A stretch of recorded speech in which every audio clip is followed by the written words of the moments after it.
Well, good morning, everybody, and welcome to this look ahead to the spending review, which will be happening, of course, next Wednesday.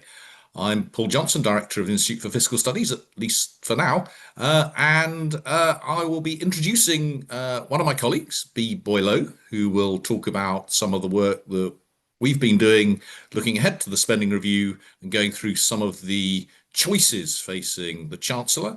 And then Stuart Hoddinott, Associate Director in the Public Services part of the Institute for Government, will be talking about the actual performance of public services using their marvellous public services performance tracker, which will give us some sense of some of the problems and some of the issues that the government is facing and why it might need to spend some money.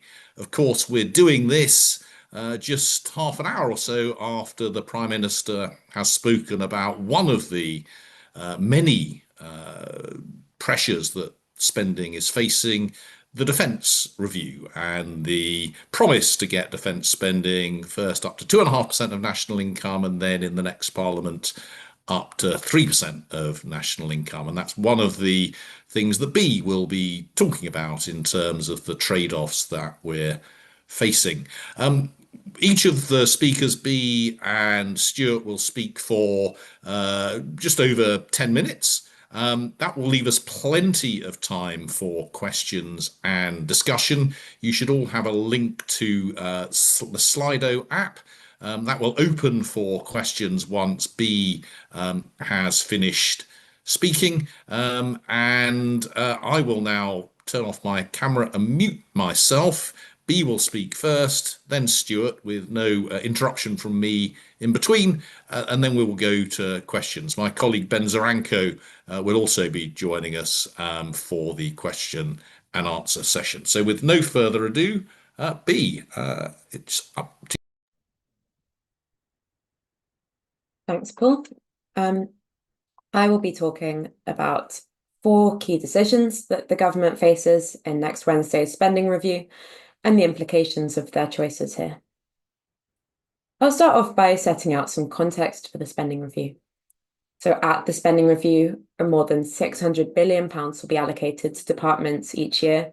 That's around a fifth of the size of the UK economy, so really quite a significant event in fiscal terms. At the spending review, departments will be given spending plans over the next few years. So specifically, departments will be given day-to-day spending budgets for the next 3 years and investment budgets for the next 4 years. And we already know plans for total spending over this period, and I'll show you what these plans imply for annual real spending growth in both day-to-day and investment spending over the course of the Parliament. So here, I'm showing you annual real growth in day-to-day spending over the course of the Parliament. Something to take away from this graph is that growth rates were faster last year and this year, and that planned growth is slowing in future, and this reflects what we've talked about before, the front-loading of spending envelopes. So annual average real growth over the spending review period is set to be 1.2%. For investment spending, we see a very similar picture of slightly lumpier. So again, faster growth last year and this year, followed by a period of slower growth over the spending review period, with an annual average of 1.3% in real terms. So in both cases, there's relatively slow growth over the next few years compared to what we've seen in more recent years, and that's going to be a key factor underlying a lot of this analysis. This relatively modest growth is going to sharpen some trade-offs. And we'll assume that these planned spending paths are not changed at the spending review. That's because this isn't coming at the same time as a budget or other fiscal events. It won't be accompanied by an OBR forecast. And more broadly, due to the tight fiscal situation, it's unlikely there'll be much room to significantly top up spending envelopes. For the rest of this presentation, I'll go through 4 key decisions that will be faced at this spending review. First, there's the question of the spending settlement that health will get, and I'll talk about the implications that different choices here might have for other areas.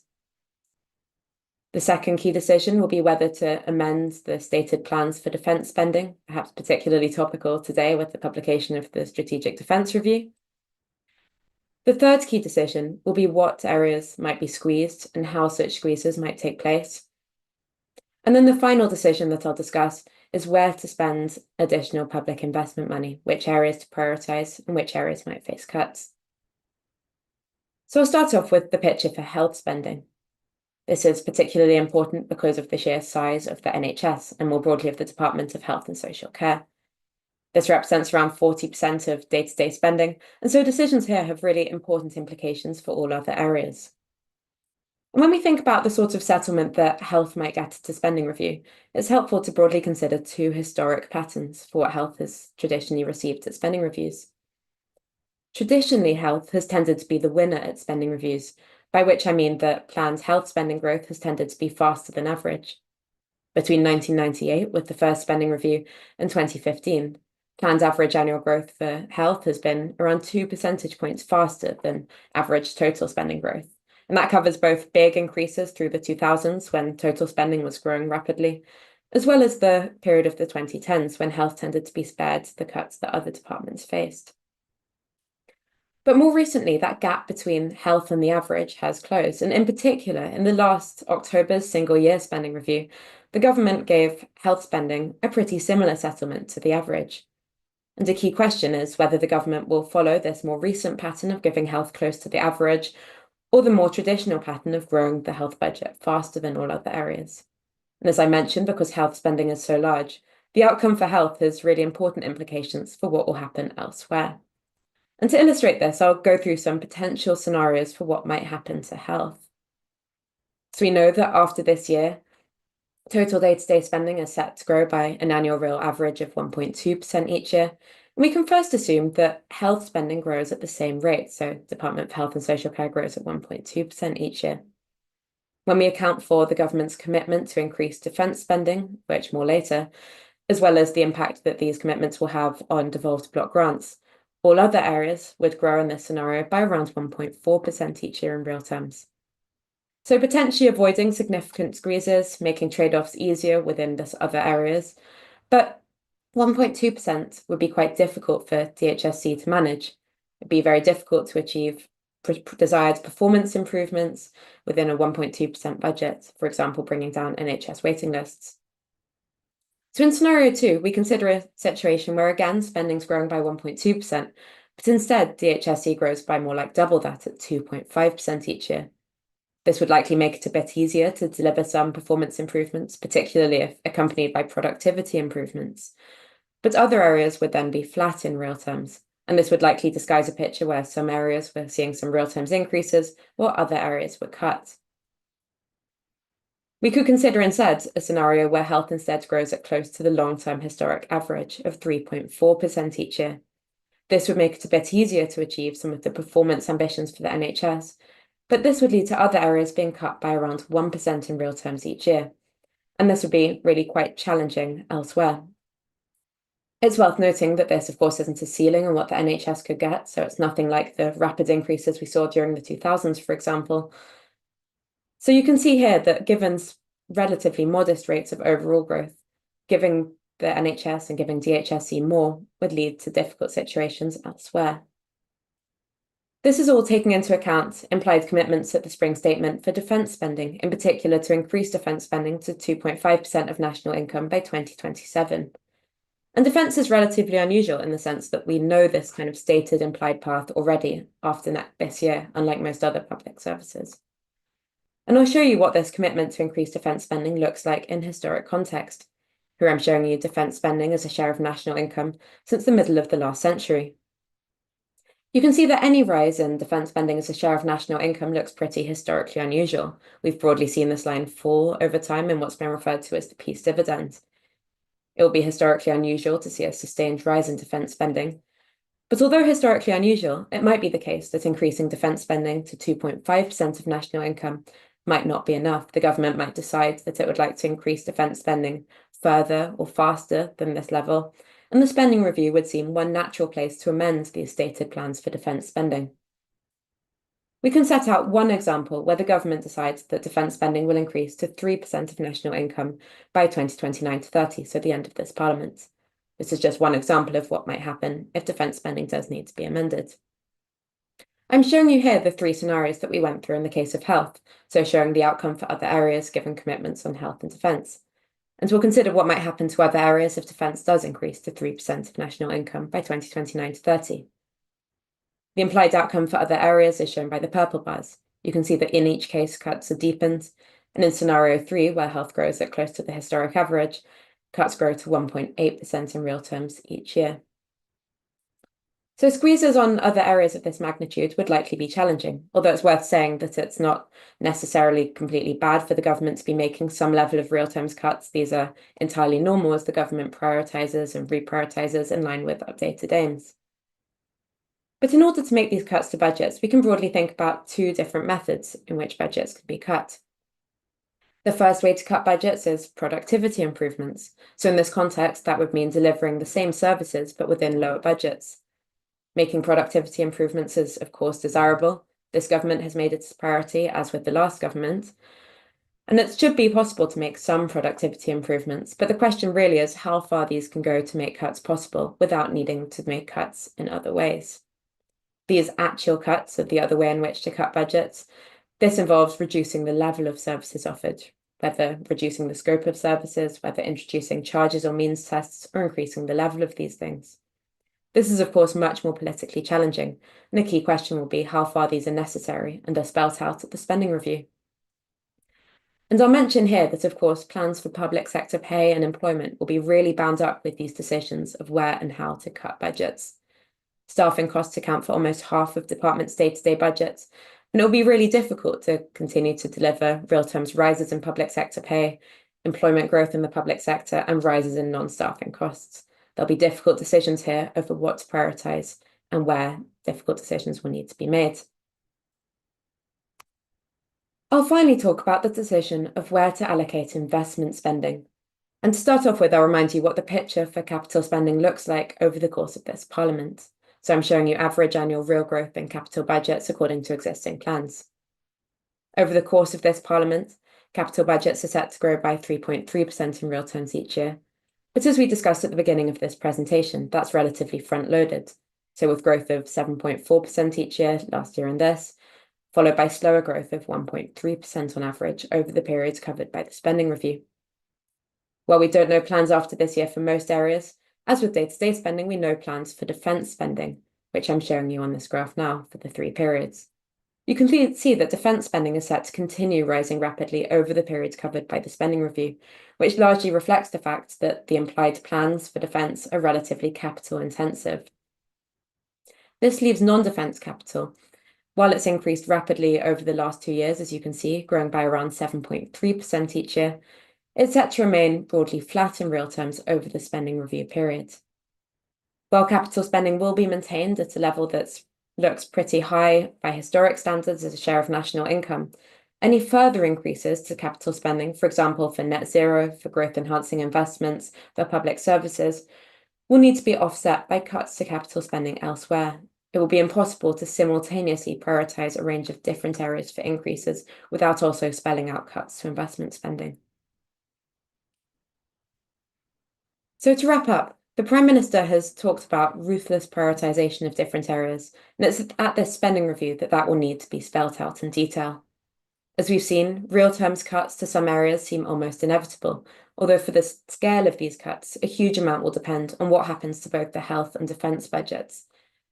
When thinking about the nature of these cuts, a huge amount will also depend on the scope for productivity improvements in the public sector.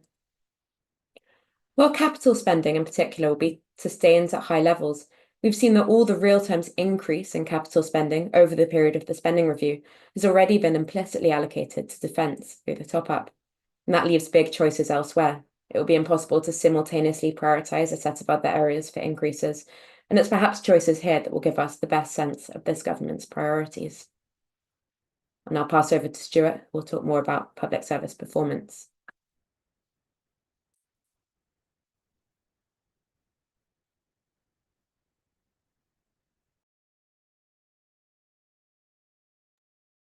Thanks, B.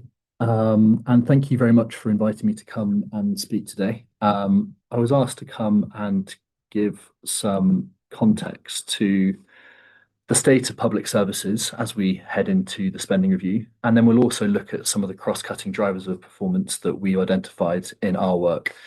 And finally, we'll look at some ways of improving performance in public services that don't require lots of additional spending. So first of all, our work finds that performance has worsened in most services since 2010. And that was true both in 2019 on the eve of the pandemic, when all services apart from schools were performing worse than they were in 2010. And general practice hospitals, adult social care and prisons were performing much worse. And also it's true now compared to the eve of the pandemic. All services, with the exception of children's social care, are performing worse now than they were in 2019. And children's social care performance is roughly the same as it was then. Services are performing much worse in hospitals, criminal courts, and in prisons. That isn't shown on this chart for prisons, but performance has worsened since this chart was made. And that's for a range of issues, but we believe there are productivity problems, as Bea alluded to, in quite a few of these services. So just to take us through some of the issues and some of the performance metrics that we look at. In hospitals, a lot of activity is beneath targets. So cancer weights, A&E weights, elective weights are far beneath the target that the government has set for them. And obviously this is partly induced by the pandemic when there was a large decline in performance, but it is worth noting that performance had been declining for years before the pandemic hit. And in many cases, these targets have not been hit since 2015 or 2016. In general practice, satisfaction has been declining since 2012, but there was a large decline in performance in 2022. We believe that's a combination of a reduction in access to the service due to declining numbers of fully qualified permanent GPs while patient numbers have been rising, but also more difficulty accessing the service due to new ways of working, such as digital triage and more complex routes through the service. In children's social care, more children are in residential care now than they were in 2010, but crucially, where those children are living has changed as well. Increasingly, they are in out-of-area placements, and many are in distant placements more than 20 kilometres away from their local authority. That's very difficult for those children. It reduces access to kinship networks, to other community networks, and leads to worse outcomes when they eventually leave care. In the criminal justice system, there are a range of issues, but the most pressing ones are in prisons, where there's been a consistent rise in violence in prisons since the middle of the pandemic. We're nearing record levels of prisoner-on-prisoner assaults, and we're at record levels of assaults on staff. And obviously, violence in prison is bad in and of itself, but it's also an indicator of performance issues elsewhere. It's an indicator of poor prisoner and staff relations, of poor access to amenities, and obviously overcrowding as prison spaces run out. I'll now move on to some of the cross-cutting drivers of poor performance that we've identified in our work. So relevant to what Bea was talking about, we believe the government has long underinvested in capital across public services. This chart shows UK investment in health capital since 1970 compared to the OECD average and other OECD countries. And as you can see, the UK consistently under-indexes the OECD average, only exceeding that metric in 2 years, in 2007 and 2009. But even by that standard, the 2010s were particularly bad when the coalition government cut departments' capital budgets quite extensively during the austerity years. As a result, there has been a deterioration of the estate in most public services. This chart shows the cost to eradicate the maintenance backlog in hospitals. As you can see, it's risen from about 6.5 billion in 2015 to approximately 14 billion in 23-24. That is larger than the entire DHSC capital budget. And that's not a problem that is unique to the NHS. It's true in schools, in criminal courts, in prisons, and in general practice. And that makes it difficult for staff to work effectively in those services. They can't carry out operations, they can't carry out court cases, and they can't teach pupils in the state that is crumbling around them.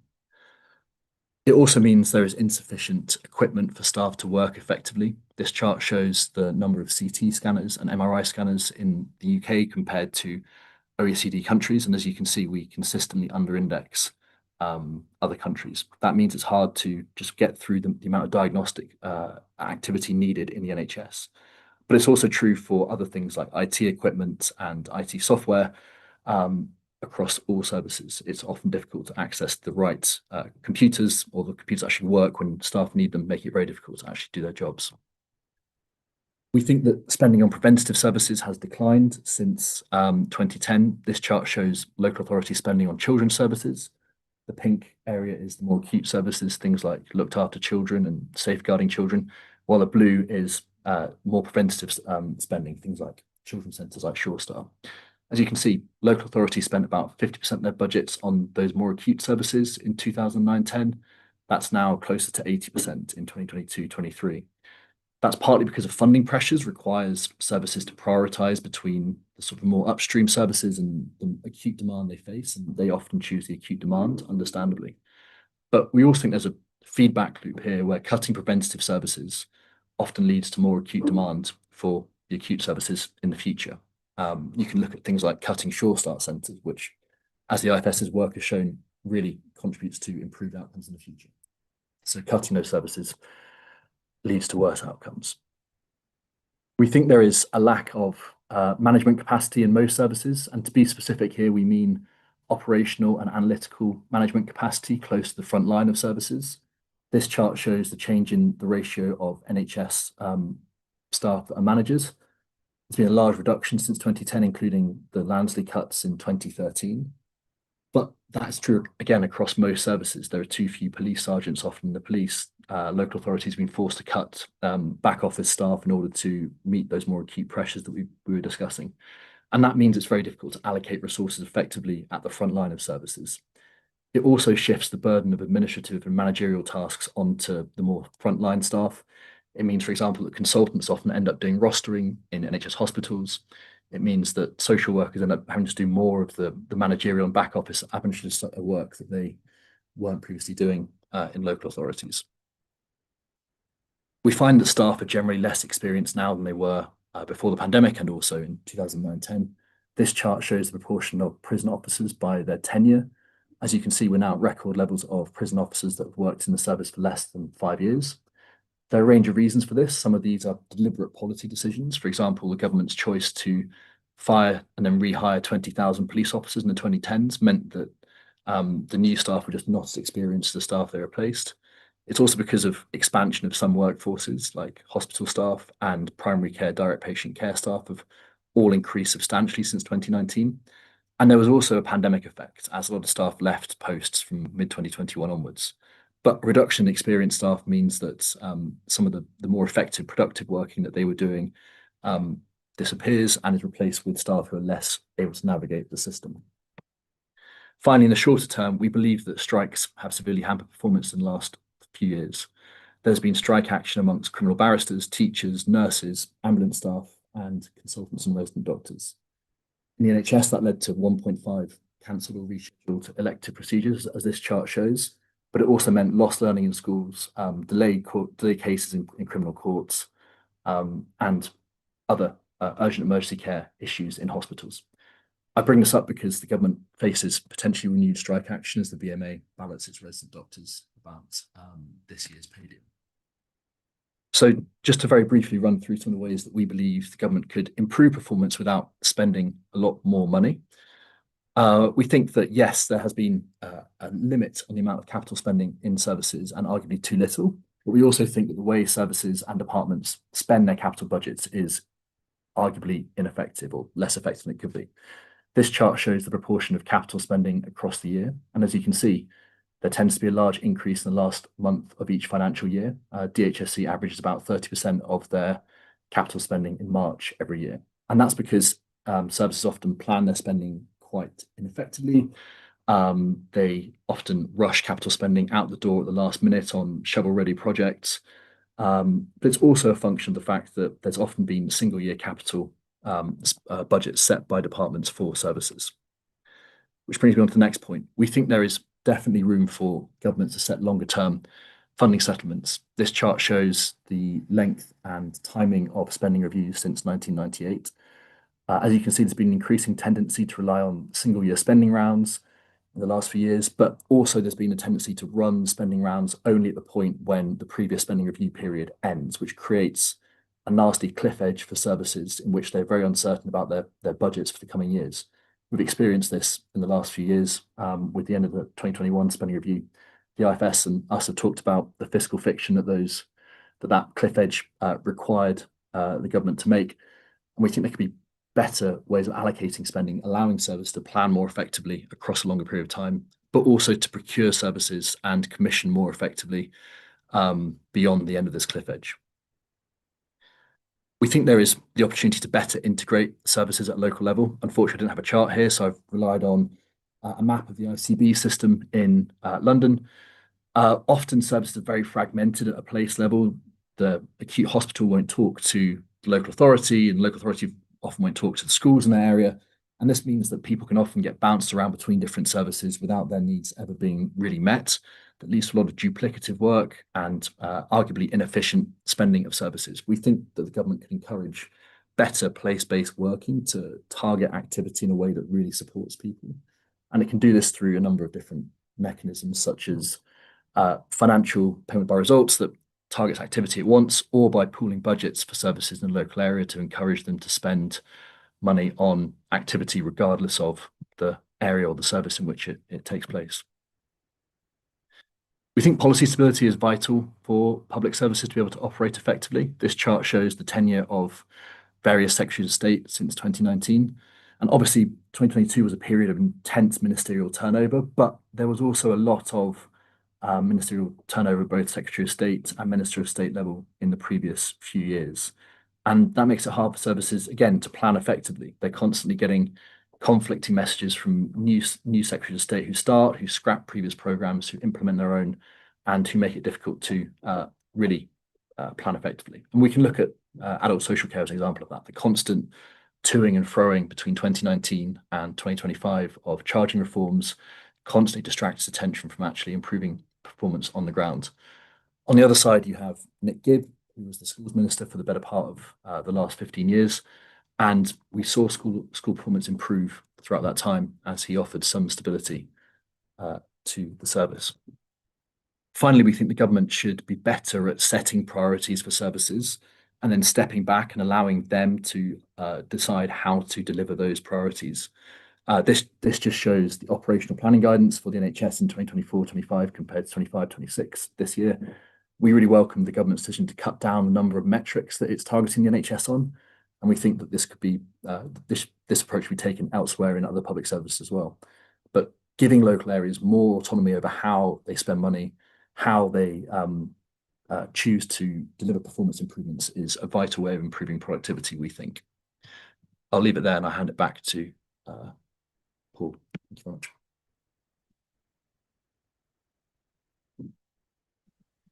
Well, thanks ever so much, B, and thanks ever so much, Stuart. There's plenty of questions in the chat at the moment, but please do add more if you'd like. Fascinating rundown on the state of the public finances and the choices that are there, but also from Stuart, I thought rather depressing set of statistics on performance.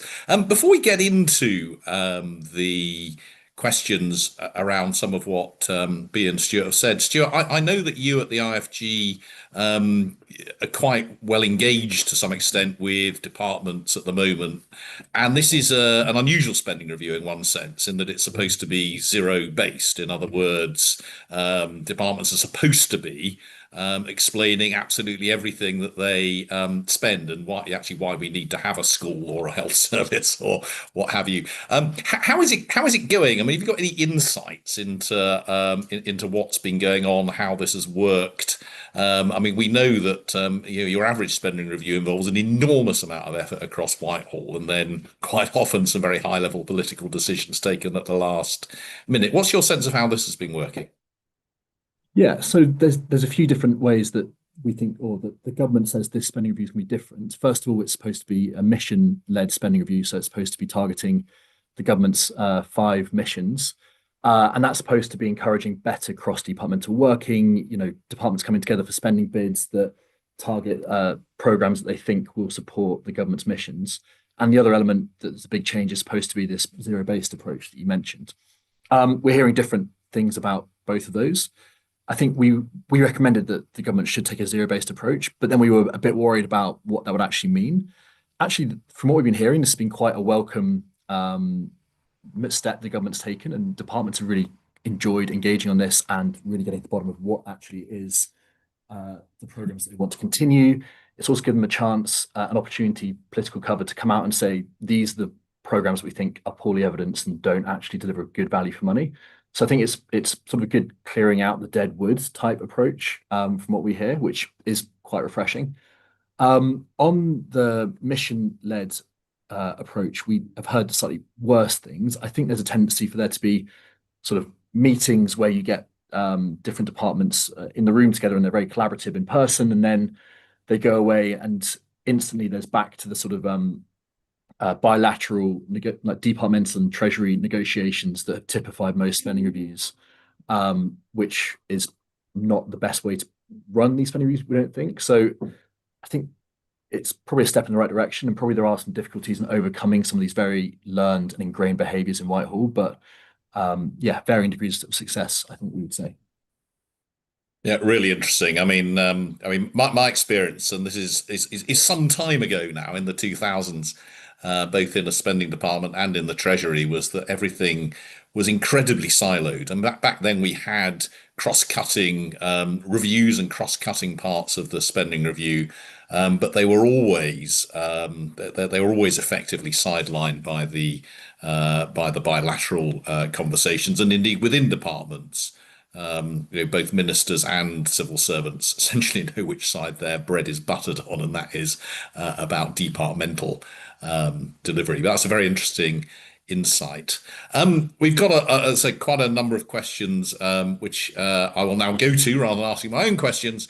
There's an interesting one right at the top. I should say, if you vote the questions up, they're more likely to catch my eye.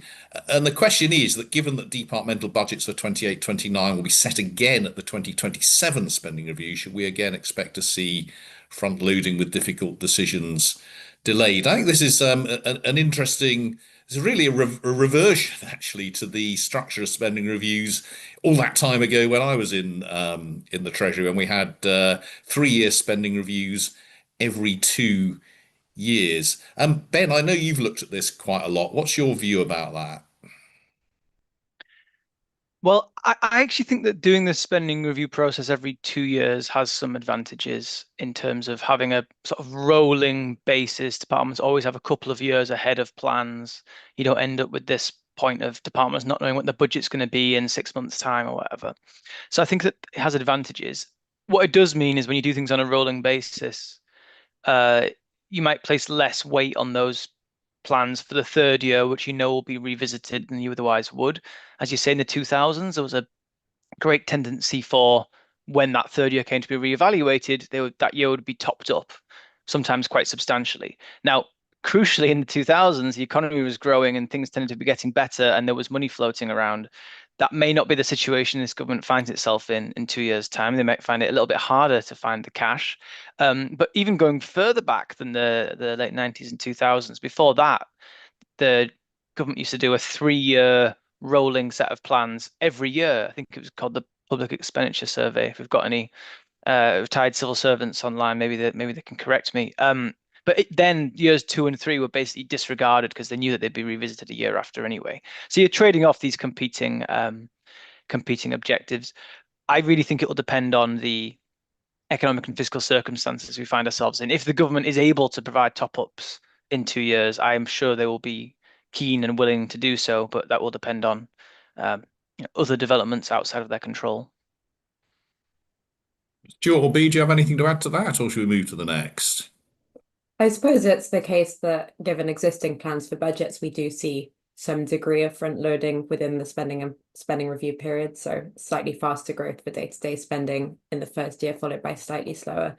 But that's kind of much less the case than when you look across the Parliament. So maybe some front loading, but seems like it's less the case that there'll be easy choices in the first couple of years, followed by tough choices. More the case it will be difficult from early on. Yeah, I completely agree with B and Ben on that. I think one thing we would say is that it's important that maybe this is futile given that the envelope's already set and they have to make these decisions, but it's important the government sets realistic spending plans. I think we've seen a tendency in recent years to set plans that imply performance deterioration across services, which then require the sort of in-year top-ups that we've seen in adult social care and the NHS in other services. And we think that generally is a really bad way of spending money, both in terms of the sort of immediate value for money for those services, but also in terms of the ability to plan and to commission services effectively. So yeah, I think I'd agree with that and just encourage realistic plans in the first place. Yeah, I have to say, Stuart, the chart that you showed, which made me, I mean, I somewhere between laugh and cry, was that one showing the month in which capital spending gets spent with that huge spike in March. I think is all part and parcel of this issue about certainty about budgets and sensible budgeting over a period of time, and that really was a shocking chart and plays very much to this question of long-term and stable planning.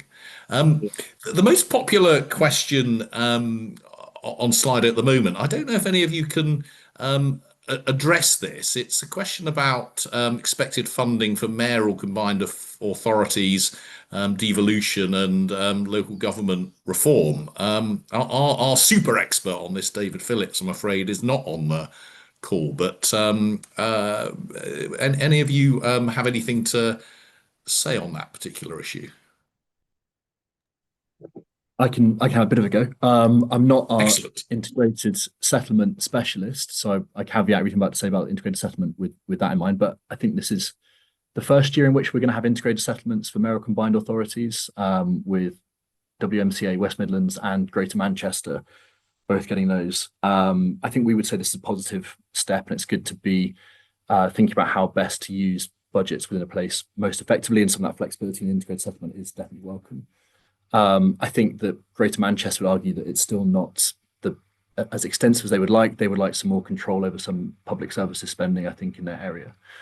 On local government reform, I mean, I think there's sort of the smaller reforms that are being done already, things like multi-year local government finance settlements, which the government has committed to, which we think is a really positive step, and again is about that certainty for local authorities. I think it's going to be very difficult in terms of the amount that local authorities get. Some of the implications of that be outlined earlier on mean it's going to be difficult choices to make for local government. And I think there's interesting choices to discuss in the sort of the longer term reform, which the government is now consulting on, which David Phillips and the IFS done lots of work on and understands much better than I do. But yeah, I think there's some interesting questions about sort of revenue raising and source of funding over the next few years. If I might add something on local government, I'm afraid I don't know of anything intelligent to offer on the question of the combined authorities, though it's an interesting new dimension of UK fiscal policy.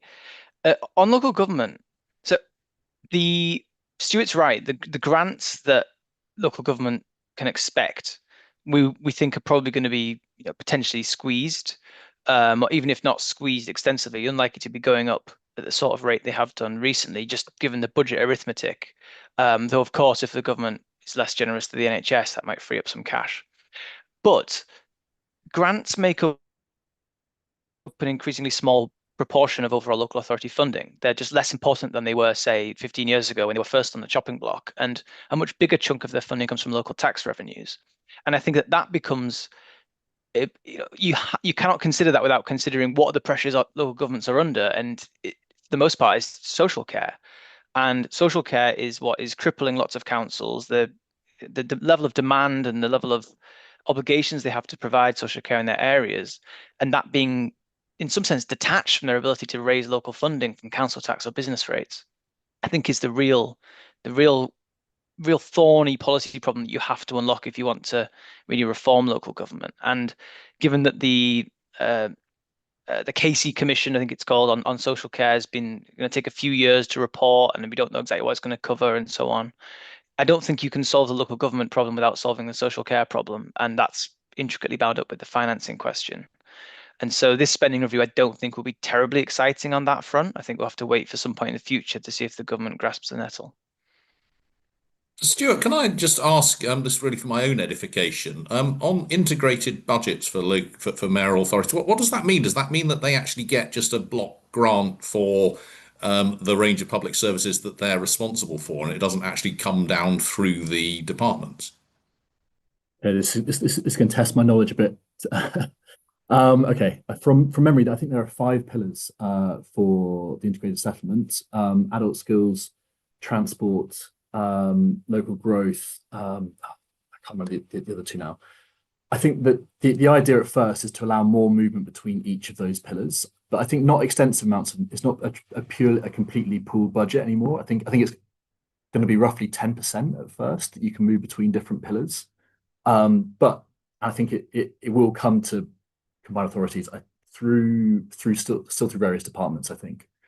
So I think the idea there is just give them a bit more flexibility about how they allocate budgets to choose between different priorities and different combined authorities, while still sort of maintaining some of the priorities of central government.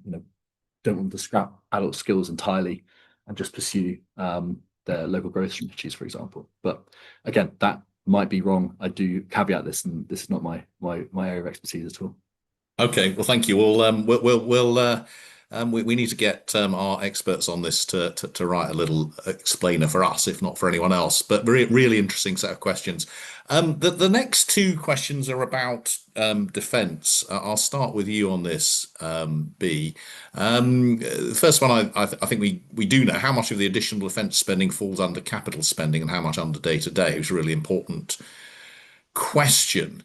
And then one from David Milliken. Does anything you're seeing that we've seen from the Strategic Defence Review change any judgments about how spending will actually be allocated at the spending review? So, can you take those, B? I know you can take the first one.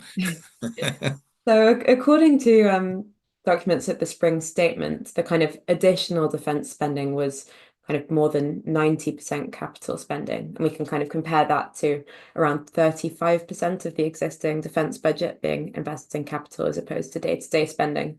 And that would kind of bring the capital intensity of defence spending up quite significantly to around something like 43% by the end of the Parliament.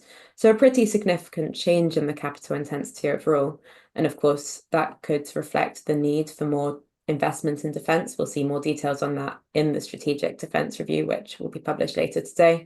So, for example, we know there's a need to replenish equipment that's been donated to Ukraine from UK stockpiles. And it might also be the case that this is kind of influenced by the government's broad growth priorities, so investments in new technology, for example. There is as well the kind of open question of the extent to which the capital intensity of these top-ups might also reflect to some extent the constraints of the fiscal rules to which the government is committed, which do make it easier to borrow for investment spending. In terms of the Strategic Defence Review, I think that this broadly keeps our judgment that this might be a sensible point at which to amend stated plans for defence spending at the spending review. I think that remains the case. We'll be able to say more when we have the actual publication of the document, but it broadly reflects the fact that the spending review is a really key moment at which these plans will be set and there's opportunity to reflect on the government's priorities.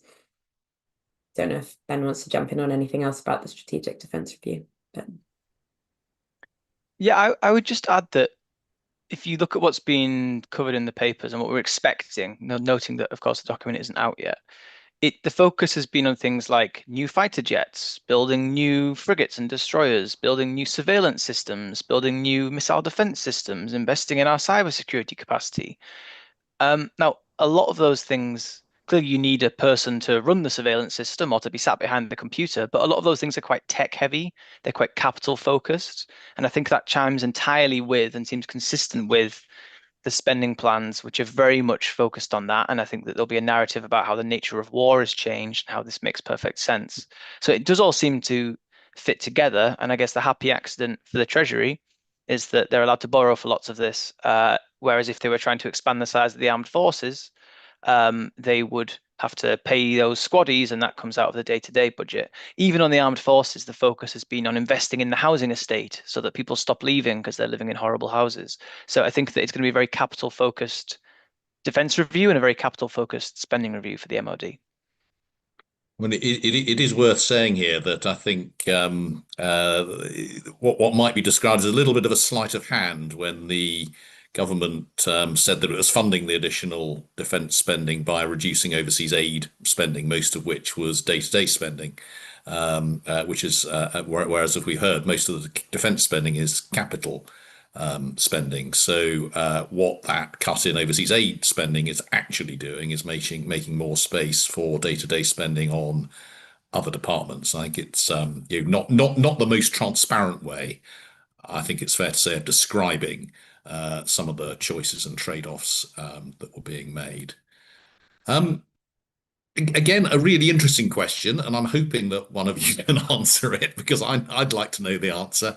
How do the changes to rules on regional investment affect the picture for investment spending? Does any of you have anything to say about that question? I think this is obviously obviously follows on from quite a lot of speculation that Rachel Reeves is going to allocate a lot of additional funding to, quotes, red wall areas, unquotes, but also concerns about the way in which the Green Book essentially makes it easier to make the case for investment in already rich and growing regions. Yep, I can take this. So I think the starting point is that the level of government investment is going to be at a high level by historic standards. It might, even if most of the increase or all of the increase is going to be taken by defence, there will be lots of money to be allocated, and the government will be able to announce lots of new projects from within that total that will sound exciting and growth friendly and potentially vote winning. And what this is about is, I suppose, it's about the government choosing where it wants to invest, not just which services or which sort of priorities, but which bits of the country where I think, I don't know, it depends how cynical you are. If the government wanted to pursue transport infrastructure in the north as a priority, there was nothing stopping it from doing so. What they've done is commission a review of the Green Book, which is a document that decides or determines how the government assesses different projects in terms of their costs and their benefits and provides guidance.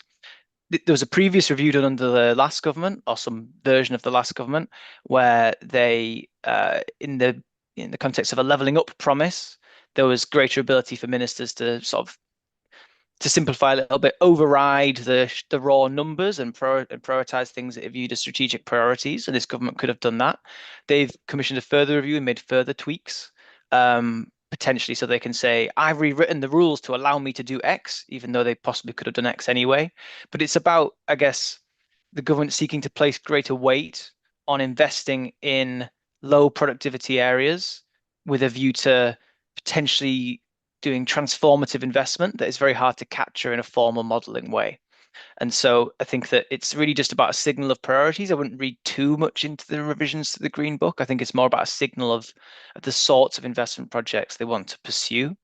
So we may well see a slightly more investment slightly balanced more towards areas outside of London and the southeast, but we'll have to wait and see. Stuart, have you got any insight into these choices about capital spending across regions?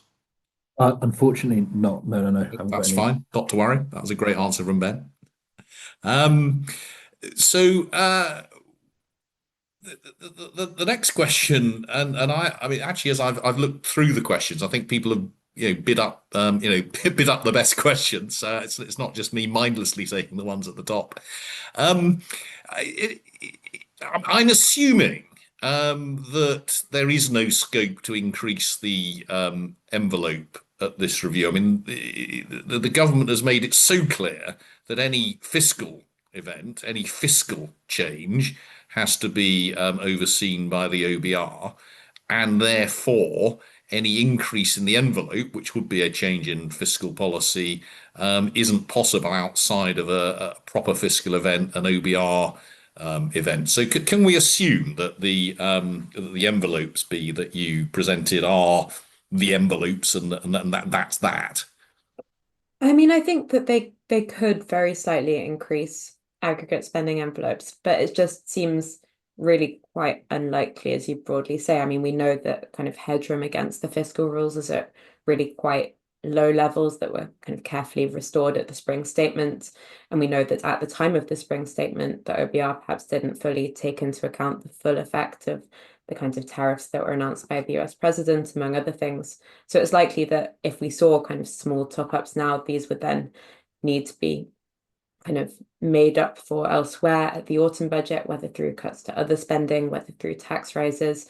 And the sorts of welfare policies, at least, that have been under discussion don't really seem to be in the direction of kind of cuts, with signals that, for example, cuts to the winter fuel payment might be partially reversed. So I think it's really pretty unlikely that we would see even small changes to the spending envelopes. And as you say, kind of big changes to the spending envelopes without an OBR forecast, without a full fiscal event with tax policies as well and other spending seem really very unlikely, I'd say. Right. Where are we now? The question, I mean, the next question is about, I don't know whether we've got any view on children in care. The question is, does the growing number of children in care reflect population growth or more children in care as a share of population? If so, why? I mean, I think this is a broader issue, not just about children in care. I mean, Stuart, you showed that spending on uh, crisis issues as opposed to prevention has gone up in general. We know that across local authorities, there's been a big increase in social care among children, among adults below pension age, and among adults above pension age. And we know that in the schools budget, that there's been a big increase in spending on special education, educational needs and disabilities. So there seems to be a general increase in the fraction of the population who are requiring additional services from government. And this appears to be true among children. It appears to be true among adults as well. And as I think Ben mentioned, this is something that's putting huge pressure on local authorities. So did anyone want to come in on that broad issue? Let's broaden it beyond the question of children in care to this question of the extent to which these very high need, very high cost groups seem to be growing and putting pressure on public services in general. Yeah, I can start on that for sure. The fourth part I would add to your list, it would also be homelessness as well. Also putting a lot of pressure on local authority budgets, lower tier local authority and unitary. So on the children's issue specifically, the number of children in care is rising. That's not necessarily because of large inflows into the system. It's partly because children are staying longer in care. And also we think one driver of that is increasing complexity of need when children come into care. So children are both tend to be older and they also tend to have SEND problems, and there's also an increased number of unaccompanied asylum-seeking children in care as well. All of these add to the sort of the complexity of need for the children in care. On top of that, the residential care market is broken, basically. The Competition Markets Authority point out that it's effectively not really running as a competitive market properly. It's got concentration in the sort of the hands of a few people. Often it's very geographically concentrated, tends to be concentrated in the Midlands and the Northwest, where there's cheaper property prices. So you've got sort of two pressures on local authorities' budgets. You've got increasing number of children staying in care for longer with increasingly complex needs. And you've also got this broken market that allows providers to charge local authorities basically much higher prices. So you're seeing really, really large increases in weekly fees for children in care. So those are the two reasons. And there's some other sort of systemic reasons going on as well. There's been a declined number of foster carers across the system. And yeah, so those are putting a lot of pressure on the residential system. I think there's a good argument that you could make that cutting some of the preventative service we talked about, things like Sure Start, contributes to that, but I wouldn't want to overclaim with that. There's all sorts of contributing factors towards more acute demand. Some people say that rising poverty rates is sort of the leading driver of demand for all services. I think there's a compelling argument for that as well. In social care, in adult social care, I should say, yeah, rising numbers of working age adults receiving care for sure, and they are generally more expensive than older adults. They stay alive for longer, brutally speaking, and they often have quite complex needs. So yeah, there is a real issue with this, and it's difficult also to break the cycle as well. It's hard to divert funding away from those acute services towards some more early intervention services that might help without reducing access to those people who really need it. And it's also not just local authorities, it's true in the NHS as well. There's been a tendency to fund acute trusts more than there has general practice or community care or mental health services. So yeah, it's a problem across all the services we look at, generally speaking. Well, great. If my colleagues don't want to come in on that, I will move on to additional questions. I mean, I do, as I say, I do think that this additional focus or additional spending on the high need groups has been a real problem across education, across local authorities, and in the welfare system as well. Let's finish on the next question, which is, and the question is it true that a potential spending pledge of 3% of national income on defence spending is so unrealistic it would require a direct tax increase to fund it?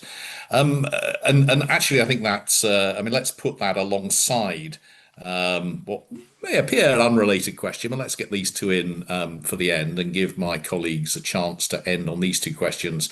What might happen to net zero and environmental issues? And I put those together because these are, in a sense, new pressures on public spending, additional spending on defence, and the additional spending on net zero and environment issues, which together make things even more difficult than they otherwise would have been. And as it were, if we'd been going through a more normal time, just dealing with low growth and increased welfare and health spending, that would be hard enough. But we've got additional challenges as well. I mean, my two penneth is that it seems to be very hard to imagine that we'll get 3% of national income on defence and fund what we need to do on net zero and environmental issues, alongside losing something like 30 billion of tax revenue from petrol, without doing some pretty substantial tax increases elsewhere. But let's see. I'll give each member of the panel a minute on those questions, see whether they agree with me. Do you want to go first, Stuart? On the net zero and the defence spending, I don't have a lot of thoughts. I mean, I think just on a more general point, there was quite an easy political moment for the government to potentially argue for greater tax increases a few months ago after Trump's inauguration and the sort of tariff back and forth. And it seemed the spring statement was quite a sort of opportunity there for them to make at least a compelling political argument. I'm sure they still would have been pilloried for breaking manifesto promises, but that moment may have passed now. Obviously, they won't do this in the spending review, but the budget will be the next opportunity. But I think they sort of paint themselves into a corner on this, it seems a little bit, and this is not my area of expertise again, so I will sort of maybe leave it there, but it does seem politically quite difficult for them to be making those arguments now after that moment's passed. B. I think it's not impossible that we might see the kind of commitments on defence without a tax rise. But as I kind of showed broadly in the scenarios in the presentation, that would imply kind of real terms cuts relatively deep to other areas. And so I think if the government wanted to do this without a tax rise, there'd need to be a really serious conversation about what parts of the state would actually need to be cut. It seems very unlikely that you'd be able to kind of reach 3% of national income, do things on net zero, and just achieve this through some sort of nebulous productivity improvements. I think there would need to be serious thought about where cuts would actually fall, real cuts. I think if that's not going to happen, then we would be much more likely to see tax increases. Yeah. Indeed. Ben, final word. Okay, so going from 2.5% to 3% of GDP on defence means spending about 17 billion more, give or take, in 2030. That's more than 10 times what the government is saving from means testing winter fuel. So if you wanted to free that up elsewhere, you are going to have to do 10 winter fuel payment reforms, and that seems challenging. One final thing, I think the other thing that defence and net zero have in common is that a lot of the advocates for higher spending in those areas point to potential growth benefits, and they're not entirely wrong. There are obviously potential opportunities, particularly for exports. Lots of other countries are trying to get to net zero and increasing spending on defence, and it may be that British companies can take advantage of those. Think about offshore wind in the northeast of England, for example, or Rolls-Royce in Derby. But also, if these things were surefire ways to get growth, why weren't we doing them 3, 4 years ago? And particularly on net zero, often it's about doing the same things we already do, just in a more environmentally clean way, rather than creating genuine new productive capacity. So relying on that to achieve the growth that makes all these fiscal problems go away, I think we should absolutely seek growth opportunities where they exist, but they're not the first places, the first levers I might pull if I was trying to boost UK growth.